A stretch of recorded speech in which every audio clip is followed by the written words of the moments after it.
दोस्तों कैसे हैं आप सभी। उम्मीद करता हूँ आप सभी बहुत ही अच्छे होंगे।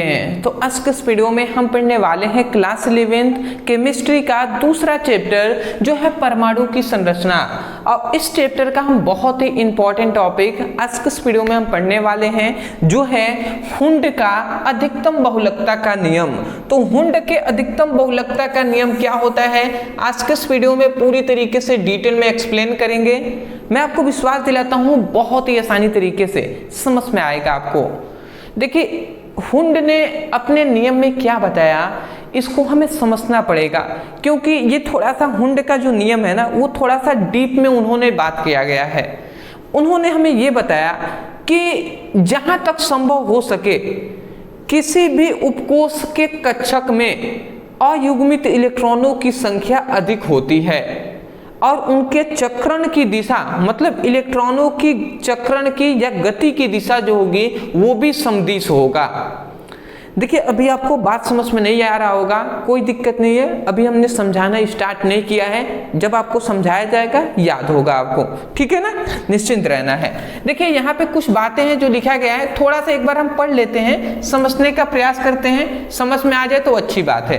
देखिए हमने लिखा है हुंड के नियम के अनुसार जहां तक संभव हो सके किसी उपकोष के कक्षाओं में, यहाँ पे कक्षाएं ना होंगी कक्षक होगा,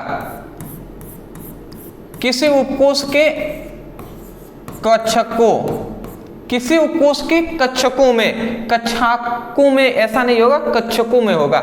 तो किसी उपकोष के कक्षकों में अयुग्मित इलेक्ट्रॉनों की संख्या अधिकतम होता है तथा उनका चक्रम नहीं होगा, चक्रण होगा। टाइपिंग में मिस्टेक बहुत ज्यादा हो गया है। तो इनका चक्रण भी क्या होता है, समदिश होता है। समदिश मतलब एक समान होता है। इनका चक्रण भी क्या होगा, समदिश होगा। तो मैं आशा करता हूं आप समझ गए होंगे, नहीं समझे अब आप समझिए। देखिए बेसिक बात बताऊंगा, आप समझने का प्रयास कीजिएगा। देखिए हम इतनी बात जानते हैं, हम क्या जानते हैं कि ये बात आपको बेसिक बात पता है ना कि सबसे पहली बात कोई भी परमाणु है तो परमाणु के अंदर क्या होता है, कक्षाएं होती हैं, ठीक है। अब कक्षाओं के अंदर क्या होता है, उपकोष होता है और उपकोष के अंदर क्या होता है, कक्षक होते हैं, ठीक है। अब कक्षक के अंदर ही इलेक्ट्रॉन भरते हैं। ये बात आपको बेसिक पता है ना, ये तीन चीजें आपको पता होने चाहिए। कक्षक के अंदर उपकोष होते हैं, उपकोष के अंदर कक्षक होते हैं। अब कक्षा कौन कौन सा होता है, जैसे कि कक्षा को हम K से, L से, M से, N से, O से इस तरीके से हम दर्शाते हैं। अब प्रत्येक कक्षा में क्या होते हैं, उपकोष होते हैं। उपकोष को हम S, P, D और F ये चार उपकोष होते हैं। तो इन चारों उपकोष को SPDF से हम दर्शाते हैं। अब उपकोष के अंदर क्या होते हैं, कक्षाएं होती हैं, सॉरी कक्षाएं नहीं, कक्षक होती हैं। कक्षा कहेंगे तो गलत हो जाएगा, कक्षक होती हैं। अब S में, अब मैं आपको बता दूं कि जो S है, P है, D है और F है, तो S जो कक्षा है, S जो उपकोष है, तो इस उपकोष के अंदर कितने होते हैं, इस उपकोष के अंदर एक क्या होता है, कक्षक होता है। इस तरीके से कक्षक कहेंगे या ऑर्बिटल हम कहते हैं। जो P है तो P के अंदर कितने होती हैं, P के अंदर तीन क्या होती हैं, कक्षाएं होती, सॉरी कक्षक होता है। जो D है, D के अंदर कितने होते हैं, D के अंदर 5 होता है, क्या होता है, कक्षक होते हैं 5, ठीक है। F के अंदर कितने होते हैं, F के अंदर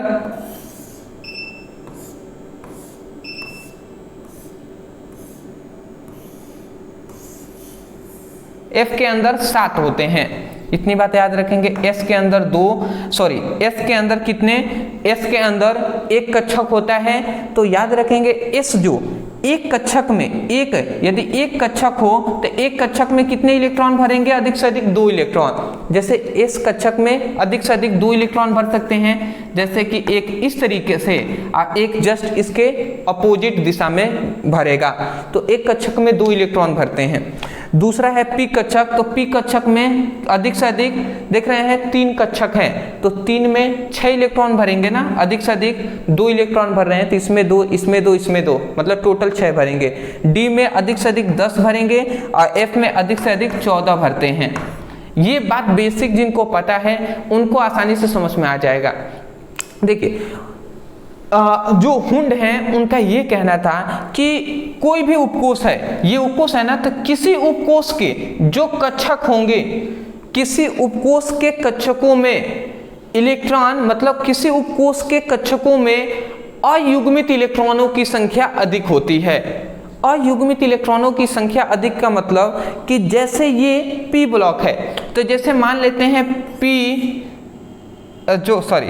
मान लेते हैं P, एग्जाम्पल में आपको लिख दिया गया P1, तो हम जानते हैं P1 का मतलब क्या है कि P जो उपकोष है इसमें 1 इलेक्ट्रॉन है।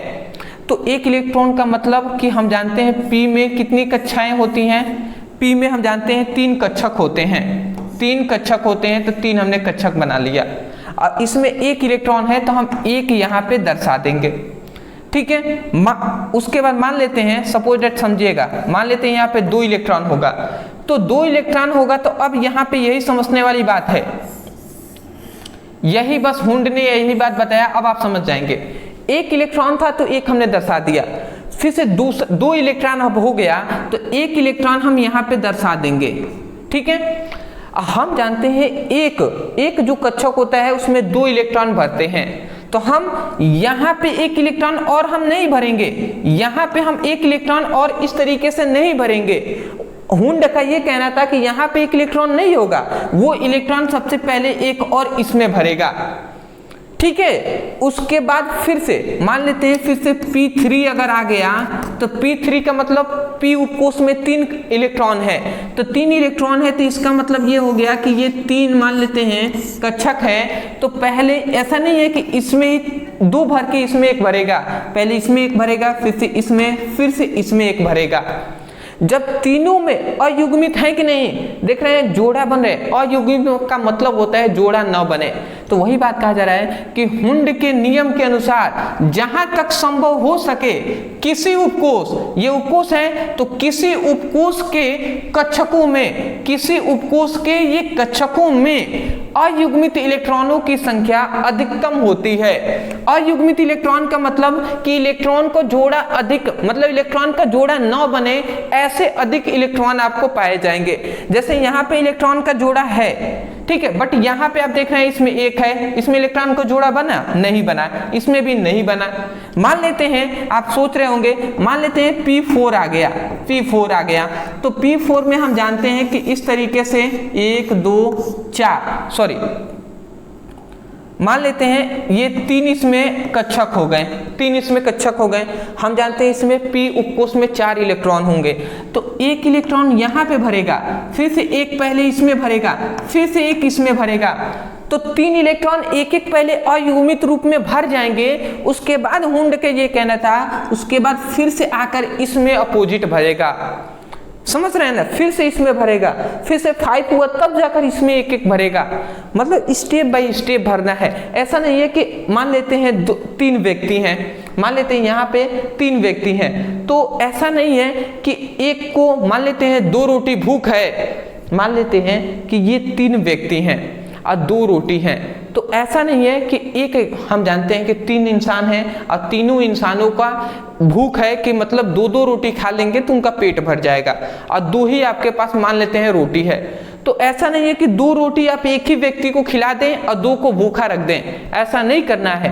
पहले हुंड का ये कहना था कि पहले एक व्यक्ति को 1 रोटी दीजिए, दूसरे व्यक्ति को भी 1 रोटी दीजिए, आधे आधे ही खाकर रहिए पर जीवित रहिए आप, ऐसा हुंड का मानना था।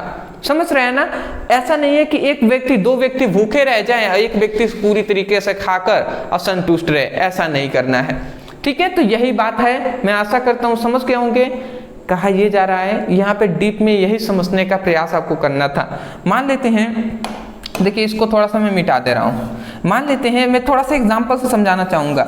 मान लेते हैं D2 है, D2 रख दिया, D में हम जानते हैं, देखिए नियम याद करना इंपॉर्टेंट नहीं है, इंपॉर्टेंट ये है कि हुंड का नियम आप समझे हुए हैं कि नहीं।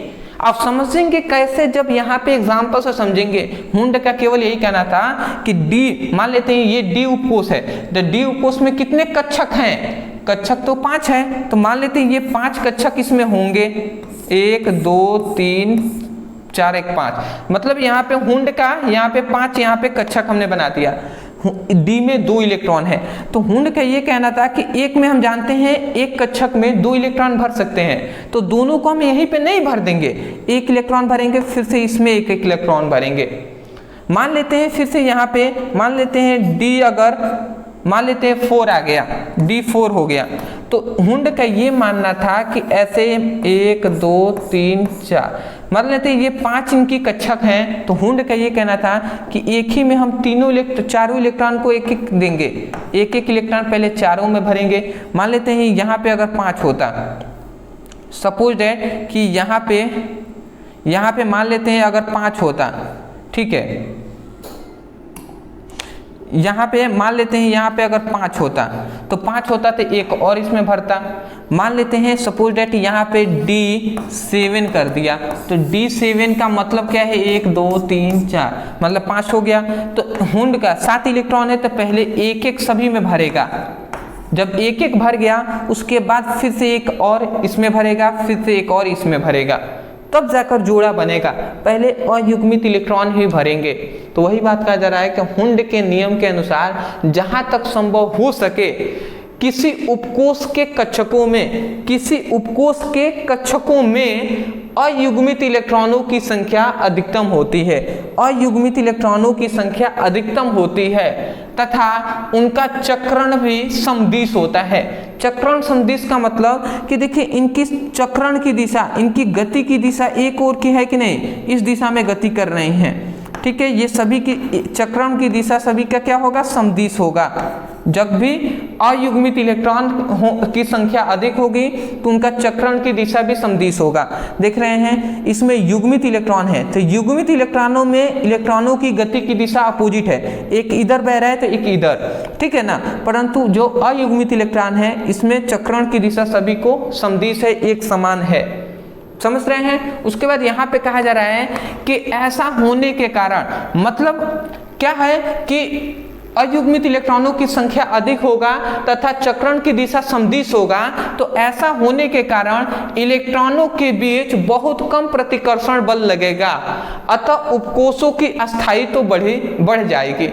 मतलब जो अयुग्मित इलेक्ट्रॉनों की मतलब चक्रण की दिशा है, चक्रण की दिशा वो समदिश होगा, तो ऐसे होने के कारण क्या होगा, इलेक्ट्रॉनों के बीच बहुत कम प्रतिकर्षण बल लगता है।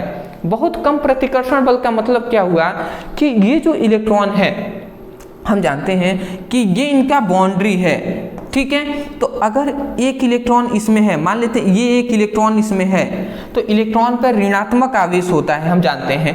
तो अगर ये दोनों इलेक्ट्रॉन है, ये भी इलेक्ट्रॉन है, ये भी, हम जानते हैं दोनों पर ऋणात्मक आवेश होगा, तो दोनों एक दूसरे को प्रतिकर्षित करेंगे कि नहीं करेंगे। तो जब एक पास होंगे तो प्रतिकर्षित करेंगे, तो उपकोषों की जो उपकोष हैं उनका अस्थायित्व घटेगा।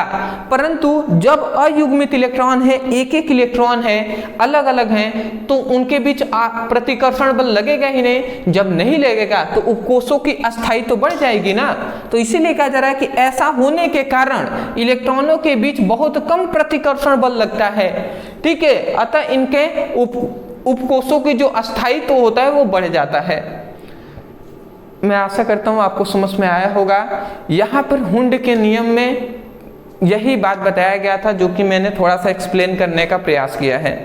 अदरवाइज हुंड का नियम याद करने से ज़्यादा समझने वाला टॉपिक है कि क्या बात यहाँ पे हुंड ने हमें बताया है। मैंने अपने तरफ से पूरी प्रयास किया है कि आपको आसानी तरीके से समझ में आ जाए। अदरवाइज मैं यही कहूँगा, यदि आपको समझ में आया है तब जाकर वीडियो को लाइक करके चैनल को सब्सक्राइब कर दीजिएगा। और दूसरी बात, यदि आप क्लास 11th का फिजिक्स और केमिस्ट्री का चैप्टर वाइज पढ़ाई करना चाहते हैं, डिस्क्रिप्शन बॉक्स में लिंक है, आप पढ़ाई कर सकते हैं। या अदरवाइज कोई टॉपिक है जो आपको नहीं समझ में आता, मान लेते हैं यही टॉपिक आपको समझ में नहीं आ रहा था, तो आप लिखे होते हैं हुंड के अधिकतम बहुलकता का नियम ब्रदर्स स्टडी, इतना लिखकर सर्च करेंगे, वीडियो आपको यूट्यूब पर हमारा मिल जाएगा। तो इस तरीके से कोई भी टॉपिक आप स्टडी कर सकते हैं। तो चलिए दोस्तों, आज के लिए इतना ही, मिलते एक नए टॉपिक के साथ, तब तक के लिए धन्यवाद।